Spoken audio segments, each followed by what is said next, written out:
어떤 게 재미난 얘기가 있는데요. 어떤 이제 집사님이 계속 거의 뭐 계속 그 복권을 그래 사더래요. 계속 또 꽝이 나오고 또 복권 사고 또 꽝이 나오고 계속 복권을 사더래요. 그래서 목사님 보기에 좀 너무 요행을 바라는 것 같아서 안타까웠고, 집사님 그거는 참 재미로 뭐 어쩌다가 한 번은 할 수 있겠지만 계속 거기에 골몰하고 그거 계속 쳐다보고 계속 그거 사는 거는 참 하나님 기뻐하시지 않는 것 같습니다. 이렇게 얘기를 했더니, 목사님 왜 그러십니까? 이거는 복권은 성경적인데요. 그래서 뭐가 복권이 성경적이냐고 그랬더니, 아니 로또가 성경에 나온다고. 그래서 어디 나오냐고 이렇게 읽은 구절이 이거예요. 아브라함이 여호와의 말씀을 따라갔고 롯도 그와 함께 갔으며. 우스갯얘기인데요. 롯도 그와 함께 갔다 할 때 롯 하면은 참 겉은 그 구원은 받았는데 세속적인 가치관, 물질주의적인 가치관에게 팽배했던 사람이 바로 롯이었습니다. 롯은 아브라함이 갈대아 우르에서 떠날 때부터 아브라함과 함께 같이 가나안 땅으로 들어온 인물이죠. 근데 아브라함과 그 롯과의 관계를 좀 살펴볼 필요가 있는데요.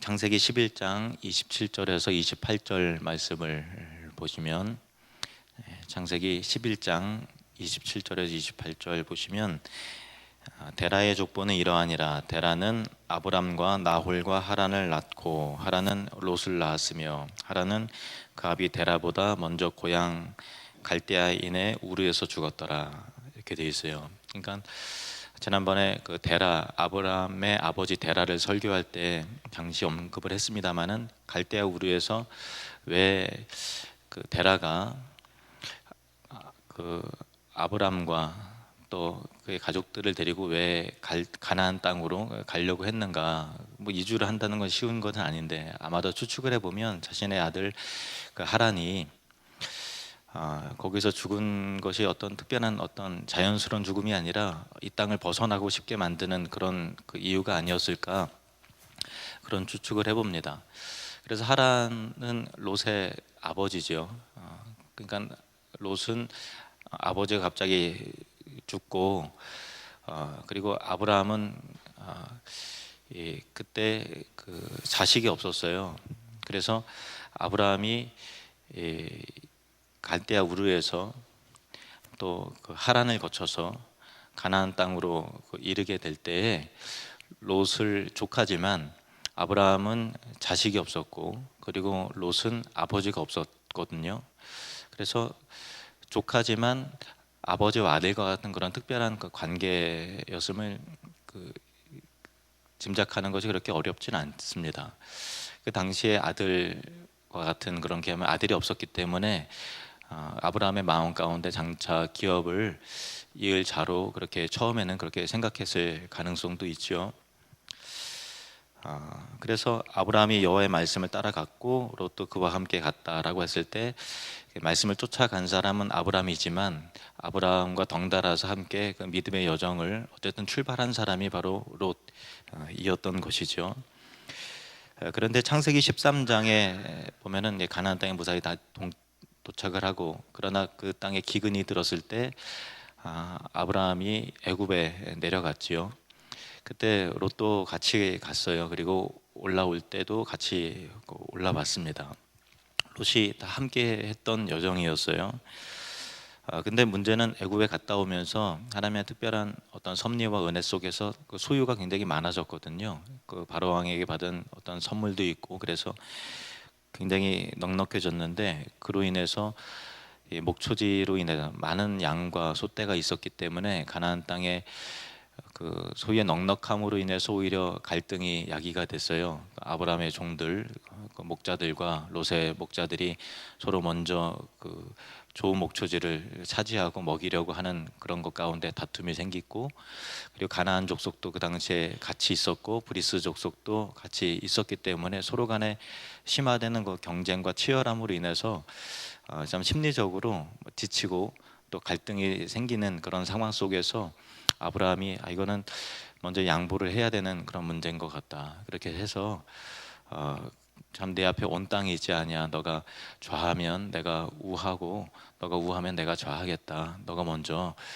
좋은 땅을 먼저 이게 선택을 해라. 그렇게 이야기를 했습니다. 그리고 나서 롯이 아브라함을 떠나가는 과정 가운데 선택했던 그 기준이 그의 어떤 그 영적인 측면들, 그리고 우리가 참 이거는 주의해야 되겠다라는 그 특별한 교훈을 얻을 수 있는 대목이 나오는데요. 창세기 13장 10절에서 12절을 보시면, 이에 롯이 눈을 들어 요단 지역을 바라본즉 수알까지 온 땅에 물이 넉넉하니 여호와께서 소돔과 고모라를 멸하시기 전이었으므로 여호와의 동산 같고 애굽 땅과 같았더라. 그러므로 롯이 요단 온 지역을 택하고 동으로 옮기니 그들이 서로 떠난지라. 아브라함은 가나안 땅에 거주하였고 롯은 그 지역의 도시들에 머물렀으며 그 장막을 옮겨 소돔까지 이르렀더라. 이 11절에 좀 우리가 11절을 좀 유념을 해보면요, 11절에 보면 롯이 요단 온 지역을 택하고서 어디로 옮겼어요? 동으로 옮겼어요. 이게 참 재미난 사실이 있습니다. 아담과 하와가 하나님 앞에서 이게 범죄하고 나서 에덴 동산에서 추방을 당하고 하나님으로부터 떠나갔을 때 어느 쪽으로 떠나갔는가 하면 동쪽으로 갔어요. 그래서 동쪽면에 그 두루도는 화영검을 두고서 동쪽 길을 하나님께서 이게 지키게 하시는 천사를 명해서 그렇게 하는 내용이 나오죠. 가인이 그 범죄하고 나서 아벨을 죽이고 나서 하나님 앞에 하나님의 낯을 피해서 어디로 갔는가 하면 동쪽으로 갔습니다. 동쪽으로 갔어요. 그래서 세월이 좀 흘렀습니다. 이제 노아 시대가 끝났고요. 그리고 나서 노아의 후손들로 인해서 이제 또 다시 사람들이 번성하게 되다가 점점 동쪽으로 가다가 동쪽으로 옮기다가 시나이 평지를 만나게 되고, 여기 우리가 한번 성을 쌓자, 탑을 쌓자 해서 쌓아 올린 것이, 동쪽으로 가던 사람이 쌓아 올린 것이 바로 바벨탑이었습니다.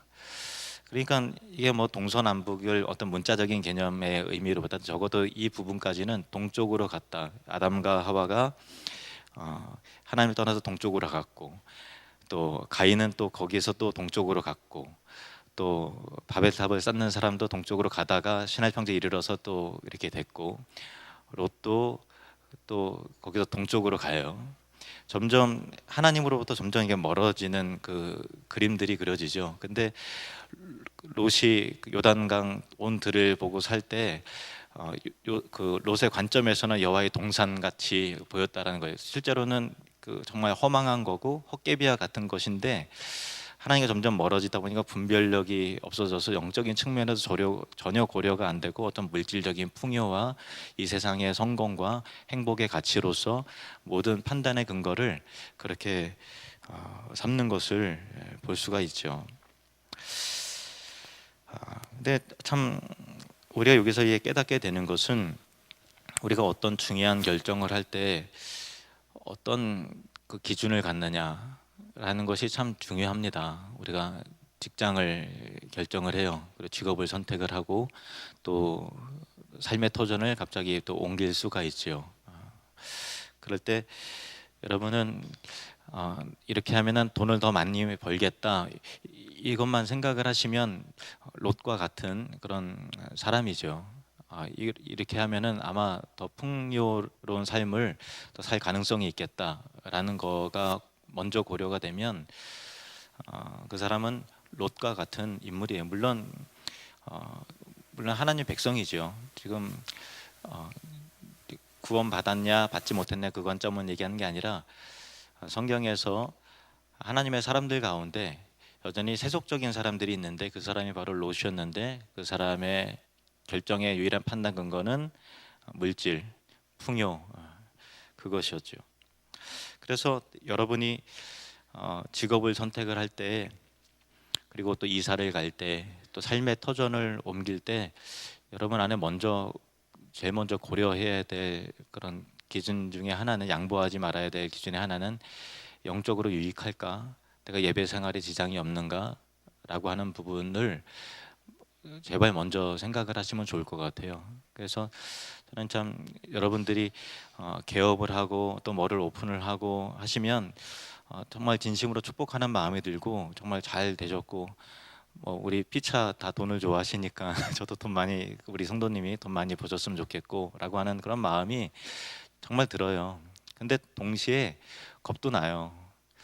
야, 이렇게 하시다가 너무 바빠져서 예배 생활이 어려움을 겪진 않을까, 기도 생활이 중단되진 않을까, 그렇게 되면 교회 봉사도 안 하게 될 거고, 또 그렇게 되다 보면 간신히 예배만 드리게 되면 점점 교회와 어떤 영적으로 좀 멀어지게 되는 부분에 있어서 영적인 손해로 연결되진 않을까. 그 영적인 손해를 보게 되면 결국은 하나님 앞에서 복도 놓치게 되는 거예요. 영적으로 멀어지면 복도 멀어지는 거죠.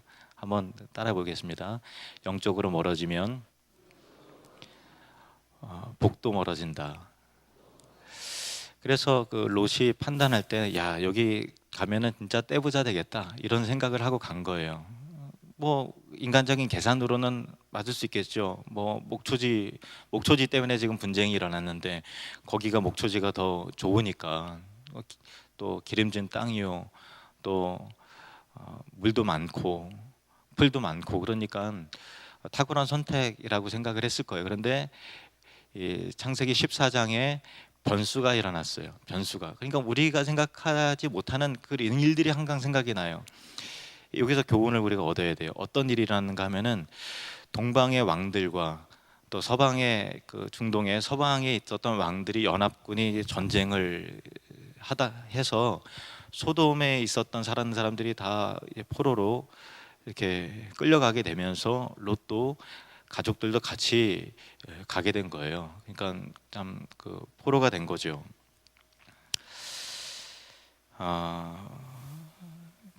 사로잡혀 갔습니다. 근데 그 소식을 들은, 여기 그러나 하나님의 사람이기 때문에 은혜는 또 임해요. 그래서 아브라함이 그 소식을 듣고서 집에 길리온 용사들 318명을 데리고 나서 과감하게 믿음으로 뛰어들어서 전쟁을 이겨요. 대승을 합니다. 하나님의 도우심이 있었죠. 그래서 롯을 구출을 해요. 수많은 사람도 같이 구출을 하면서 롯도 구출을 합니다. 근데 간신히 구출을 받았으면 하나님께서 거기에서 좀 사인을 주시는 거잖아요. 뭔가 한번 망한 거잖아요. 일이 생각보다 안 풀린 거잖아요. 그러면 롯이 알아들었어야 되는데, 그래도 그냥 소돔 가서 그냥 살아요. 영적으로 어두우니까 하나님께서 정말 쫄딱 망하게 했어요. 인생 내 계획대로 안 풀린 거예요. 그리고 나서 쳤어요. 그리고 전쟁의 소용돌이에서 다 잃어버렸어요. 그러다가 어떤 생각이 들냐면, 다시 그래도 내가 그랬지만은 그래도 다시 시작하면은 좀 더 낫겠지. 이제 뭐 전쟁 한 번이란 거 또 날까? 뭐 이런 생각을 하는 거죠. 그래서 소돔에 여전히 들어가서 삽니다. 소돔과 고모라 성이 하나님의 심판으로 멸망할 때까지 그렇게 소돔에서 삽니다. 여러분, 소돔과 고모라의 심판은 너무나 잘 알려진 사건이죠. 수많은 선지자들과 그리고 또 신약의 기자들은 하나님의 심판의 대명사로서 소돔, 고모라, 타락의 대명사로서 그것을 꼽지요. 그래서 창세기 19장에 보면은 소돔과 고모라의 심판을 하시게 됐는데, 그래도 롯은 아까 말씀드렸듯이 세속인이지만, 그 세속적인 사람이지만, 육신의 사람이지만 그래도 하나님의 백성이에요. 그래서 하나님께서는 그를 여전히 긍휼히 여겨주셔서 롯을 비롯해서 그의 가족들과 지인들을 구출하려는 그런 그 계획을 하나님께서 이루시죠. 그래서 두 천사가 소돔 성에 가까이 이르렀을 때 롯이 소돔 성문 곁에 앉았다가 천사가 가까이 오는 것을 보고서 참 범상치 않은 보고서 엎드려서 절하고 자신의 집으로 간곡하게 부탁을 해서 영접을 그렇게 하고 식탁을 베풉니다. 근데 그 가운데서 일어난 사건을 보면은 참 뭐라 그래, 끔찍하다 그래야 되나, 뭐 그런 스토리가 나와요. 19장 4절부터 보시면, 그들이 눕기 전에 그 성 사람 곧 소돔 백성들이 노소를 막론하고 원근에서 다 모여 그 집을 애워싸고 롯을 부르고 그에게 이르되 오늘 밤에 내게 온 사람들이 어디 있느냐, 이끌어내라, 우리가 그들을 상관하리라. 상관하리라라고 하는 것은 참 너무 문란하고 타락한 그 소돔 성 사람들이니까 성적으로 관계하겠다, 어떤 그 동성애를 의미하는 거예요. 그러니까 끌어내라, 그렇게 막 소동을 벌이는 거예요. 그랬더니 롯이 문을 열고 나가서 문을 뒤로 이렇게 닫고 나서 이렇게 말합니다. 롯이 문 밖에 무리에게로 나가서 뒤로 문을 닫고, 롯이 말하는 게 참 이것도 기가 막혀요. 이르되 청하노니 내 형제들아 이런 악을 행하지 말라. 여기까지는 괜찮아요. 8절에 내게 남자를 가까이 하지 아니한 두 딸이 있노라. 청하건대 내가 그들을 너희에게로 이끌어 내리니 너희 눈에 좋을 대로 그들에게 행하고 이 사람들은 내 집에 들어왔은즉 이 사람들에게는 아무 일도 저지르지 말라. 자기 들어온 손님을 막 사람들하고서 상관하겠다, 관계하겠다 그러면서 막 이렇게 끌어내려고 하니까 흥정을 하면서, 아직 그 남자를 알지 못한 처녀 둘이 있는데 내 딸들인데 걔들을 너희들한테 이렇게 줄 테니까 이 손님들은 아무런 상관하지 말라, 이렇게.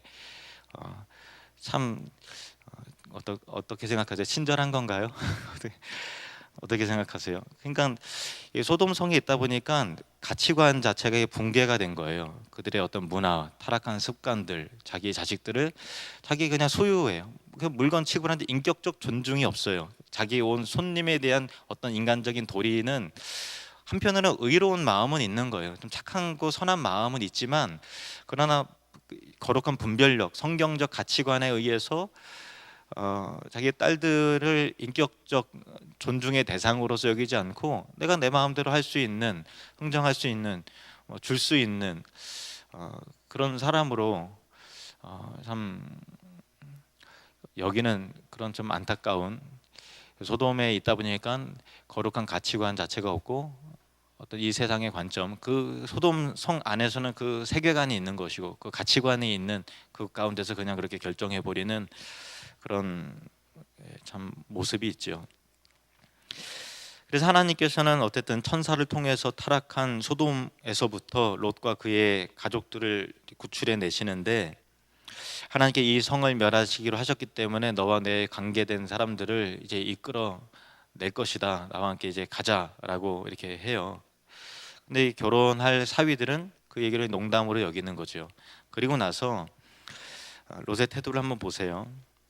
창세기 19장 15절에서 16절 말씀 보시면, 동틀 때에 천사가 롯을 재촉하여, 민기적 거리는 거예요. 재촉하여 이르되 일어나 여기 있는 내 아내와 두 딸을 이끌어내라.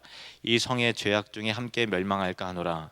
그러나 롯이 지체하매 그 사람들이 롯의 손과 그 아내의 손과 두 딸의 손을 잡아 인도하여 성 밖에 두니 여호와께서 그에게 자비를 더하심이었더라. 그러니까 그 소돔과 고모라에서 나온 것도 천사를 통해 강권적으로 하도 민기적거리고 지체하고 뭐 또 챙겨야 되는데 그 뭐 은행 가서 뭐 또 다시 찾아야 되는데 막 계속 그렇게 분주한 거예요. 그러다 보니까 답답하니까 그냥 손을 잡고서 억지로 이끌어낸 거예요. 롯이 자발적으로 사실은 소돔성에서 나온 건 아니었어요.